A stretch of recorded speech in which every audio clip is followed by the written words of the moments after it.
नमस्कार दोस्तों, कैसे हैं आप सब। आशा करता हूं आप सभी सुखी व स्वस्थ होंगे। दोस्तों, मैं हूं एडवोकेट राजेश। स्वागत करता हूं आप सभी का एक बार फिर से आपके अपने YouTube channel secular finance TV पर।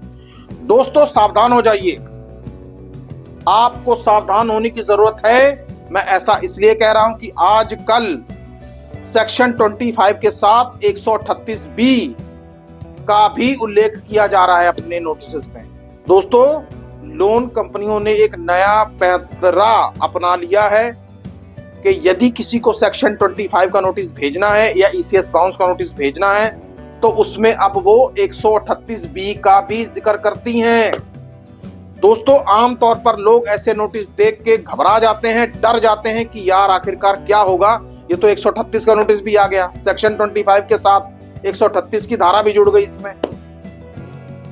तो दोस्तों, आखिरकार ऐसे नोटिस की वैलिडिटी क्या है, वैल्यू क्या है, क्या ये सही भी हैं? आइए आज हम इन्हीं चीजों पर बात करेंगे। दोस्तों, जैसा कि आप सभी जानते ही हैं कि आजकल डिजिटल लैंडिंग का जमाना है और डिजिटल लैंडिंग में लोन आपको धड़ाधड़ मिलते हैं दोस्तों। और जिस स्पीड से आपको लोन मिलता है उसी स्पीड से आपके रीपेमेंट का टाइम भी आ जाता है और जिनका लोन डिफॉल्ट हो जाता है उनको रिकवरी प्रोसेस का भी सामना करना पड़ता है। दोस्तों, कई बार phone calls, recovery agent visits, कंपनियों के नोटिसेस, आर्बिट्रेशन के नोटिसेस, डिमांड नोटिसेस 13(2), 13(4), सेक्शन 25 और 138 अलग से। अब दोस्तों, कंपनियां आखिरकार अब कर क्या रही हैं? दोस्तों, कंपनियां अब नए पैंतरे आजमा रही हैं ताकि बोरोवर्स को, डिफॉल्टर को परेशान किया जा सके।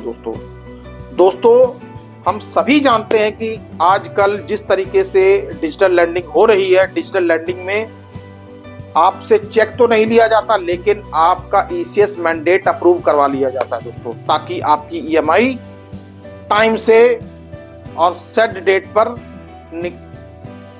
लग सके दोस्तों, यानी कि तयशुदा डेट पर लग सके। अब लेकिन कई बार ऐसा होता है किसी की ईएमआई बाउंस हो जाती है, तो जब ईएमआई बाउंस हो जाती है तो उस वक्त उस केस को हम ईसीएस बाउंस के तौर पर देखते हैं दोस्तों, क्योंकि चेक तो हमने कोई दिया भी नहीं है। तो कंपनियां ऐसे में क्या कर सकती हैं? कंपनियां ऐसे में आपको ईसीएस बाउंस के तहत सेक्शन 25 का नोटिस भेज सकती हैं। दोस्तों, ये एक प्रोसेस है, लेकिन दोस्तों कंपनियां आजकल कर क्या रही हैं? कंपनियां आजकल ये कर रही हैं, सेक्शन 25 पहले भेजेंगी सेक्शन 138 along with सेक्शन 25। दोस्तों, कंपनियां आजकल ये कर रही हैं, section 138 B of negotiable instrument act और उसके साथ सेक्शन 25 का नोटिस, यानी कि दोनों धाराओं को एक ही नोटिस में इकट्ठा करके भेज रही हैं। अब दोस्तों, आप लोगों के मन में यह सवाल आ रहा होगा कि ये कहां तक सही है। दोस्तों, मैं आपको बता देता हूं कि धारा 138 का इस्तेमाल नेगोशिएबल इंस्ट्रूमेंट एक्ट में किया जाता है जब कोई आदमी किसी को चेक देता है और वो चेक डिसऑनर हो जाता है, तब 138 का नोटिस भेजा जाता है दोस्तों। लेकिन सेक्शन 25 का नोटिस केवल और केवल ईसीएस बाउंस के लिए। लेकिन दोस्तों, अब आजकल कंपनियां ईसीएस बाउंस में ही 138 बी और सेक्शन 25 का जिक्र करके नोटिस भेज रही हैं। दोस्तों, मैं आपको बताना चाहूंगा कि यह बिल्कुल गलत है, बिल्कुल गैर कानूनी है। दोस्तों, आपको केवल डराने के लिए ऐसे नोटिस भेजे जाते हैं, आपको इस नोटिस से डरने की जरूरत नहीं है। दोस्तों, सेक्शन 25 का नोटिस आए तो थोड़ा सोचने वाली बात होती है, लेकिन सेक्शन 138 बी और सेक्शन 25 का इकट्ठा नोटिस कंपनियां यदि आपको भेज रही हैं तो आपको इस नोटिस से बिल्कुल भी डरने की जरूरत नहीं। मत डरिए, ना अपने घर वालों को डरवाइए, क्योंकि दोस्तों इस नोटिस में कोई दम नहीं होता। दोस्तों, सिंपल और सिंपल आपने काम ये करना है, इस नोटिस का रिप्लाई दे दीजिए। आप अपने एडवोकेट से कहें कि जी इसका रिप्लाई दे दीजिए।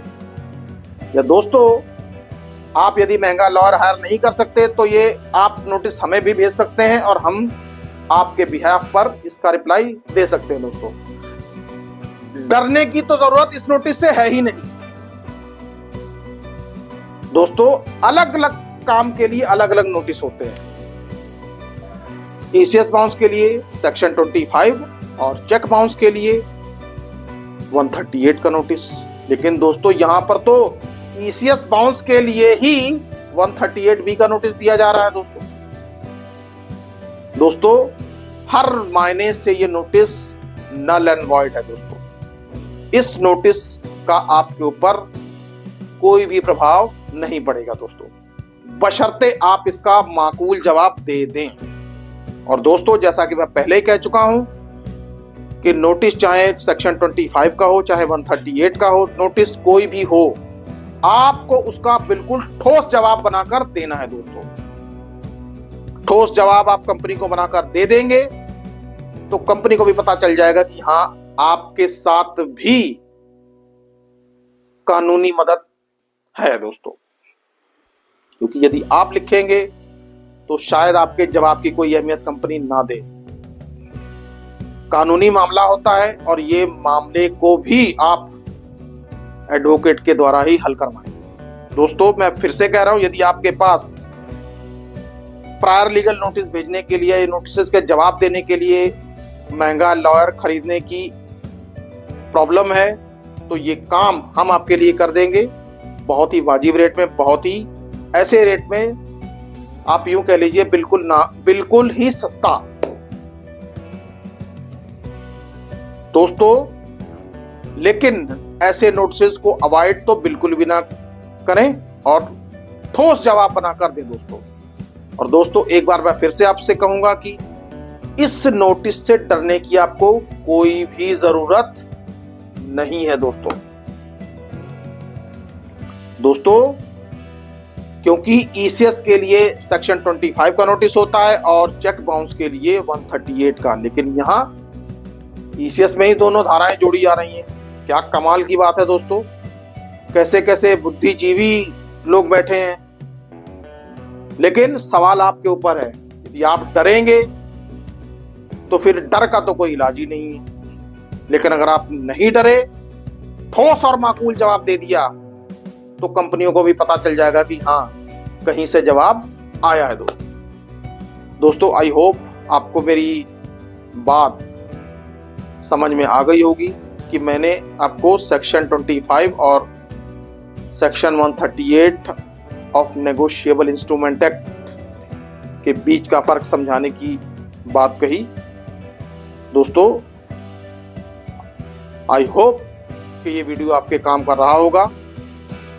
और दोस्तों, मैं आपसे विनम्र निवेदन करूंगा कि कृपया इस वीडियो को ज्यादा से ज्यादा शेयर करें और ज्यादा से ज्यादा लोगों को फैलाएं, ताकि लोगों को पता चल सके कि लोन कंपनियां आजकल कैसे कैसे नोटिस भेजकर लोगों को भ्रम में डाल रही हैं। दोस्तों, सुखी रहिए, स्वस्थ रहिए। जय हिंद, जय भारत।